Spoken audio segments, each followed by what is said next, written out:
guys, Mark and Billy Robinson here from the Wealth Game. Hope you're all well. Hey guys, how's things? Welcome to day 5, I think it is. Yeah, so tonight, it is actually going very quick. Tonight we're actually talking about controlling your super, and it's basically just about 3 steps away. And look, it is really simple. I think, one of my passions is talking about superannuation, because ultimately back in 2007, the powers that be became a lot more focused on superannuation for a number of reasons. Like I said, guys, this is always just general advice. We highly recommend, if you want to have a conversation, have a conversation with a licensed advisor.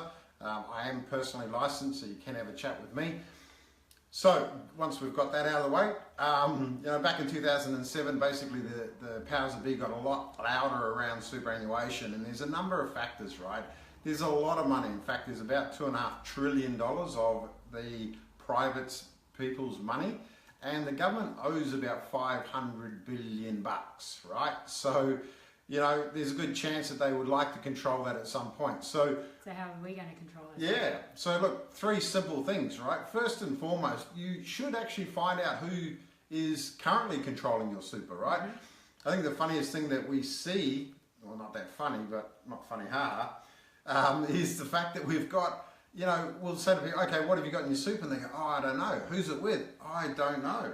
My employer puts it in. It really is your money, guys. You need to understand that. Remember that. All right, because you may need it at some point. So the biggest thing that we want to look at is to turn around and go, well, first and foremost, find out where it is, right?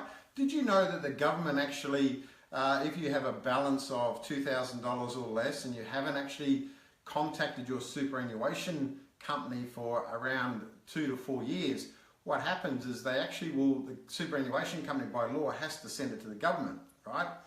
Tell you the scary part though, is the government has your super in their revenue statement, not their liabilities. It's not their money, right? It's in their revenue statement. So you need to go find it as quick as you can, okay? And if it's gone to the lost super, you can ring up the government and say, give my bloody money back. And that's okay. If you've changed jobs as well, have a look and see whether your super transferred over from that job into your new super, or whether you're actually with a different super company in your old job. So is it Find My Super? Find My Super, yeah. Lost Super. Lost Super. Just check it out online. Yeah. Just put things in like Find My Super or Lost Super, and then all you need to do is put your name and your tax file number in, I think it is, and it'll come up whether they've got any superannuation being held for you. Yeah. It's a good thing to do. Oh, definitely, because it's your money. Absolutely your money. Plus, the other thing, guys, is on average here in Australia, we've got about 3.5 super funds each. So you're potentially paying more in fees and what have you, maintenance and stuff, than you should be, yeah? So there's number one. Find out where it is, find out how much you have, and then the second one is to start to manage it, right? Start to make decisions on your super.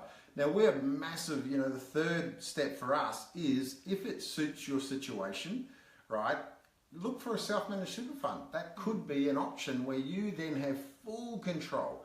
Doesn't mean you have to manage it yourself, right? You can get professionals to help you manage it, whether it's your accountant on the tax side and a financial advisor on the investment side. But you guys, you can buy direct assets then. You can buy, bars of gold and silver and diamonds and direct shares and property. Like, you have so much more versatility when it comes to what sort of assets you invest in than what you do in a retail or an industry fund. Yeah, and as Mark said, self-managed super funds, they're not for everyone. No. You need to speak with a licensed financial advisor or something, or an accountant perhaps, that would just go through what your personal situation is and see whether a self-managed super fund is right for you. Yeah. Because there are rules and regulations around them, but... Yeah, I agree, babe. Yeah. And look, there's a bunch of stuff you have to consider, the costs and stuff, but the costs have literally come down a fair bit. And there are even some there's actually some stuff out there. It's almost like semi-self-managed. So it's, you can control it, but not actually have it as a self-managed super fund. It's great. There's so many cool things out there. We've got an amazing guy called Lars Huttner. He's an advisor. He gets what we do, right? But he also, gets on the other side, and he's got some amazing investment opportunities within superannuations, whether you fit self-managed Or potentially even better still, if you don't fit self-managed to start with, he's got all these options that you can do, which I love. Yeah, because there could be another, even if it's not self-managed, there could be a better superannuation company out there for you that's going to be able to give you what you want and need. So, exactly. And that's part of taking control of your super, because super is your money at the end of the, not end of the day, but end of your working days. But yeah. Yeah, exactly. I mean, I don't want to get on my soapbox tonight, guys. He doesn't. Right, but I do get on my soapbox in this, especially in this topic. I give you facts after facts after facts as to what's happening in that space, and come along, have a look at our. We've got an event coming up in Melbourne. It's a one-day event. It's limited spaces. We've got one coming up in Sydney as well. I know that we'll post the links below when we're finished. Yep. But at the end of the day, guys, you should take responsibility for your financial future. Absolutely. And you need to do it now, however that looks.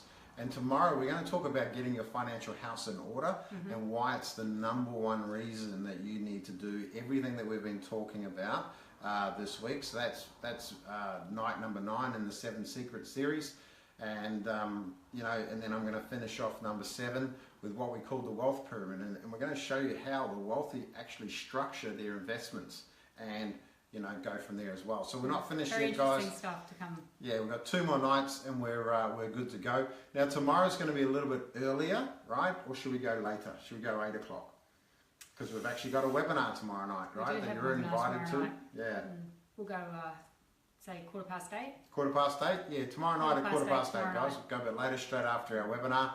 And other than that, we're getting some great questions.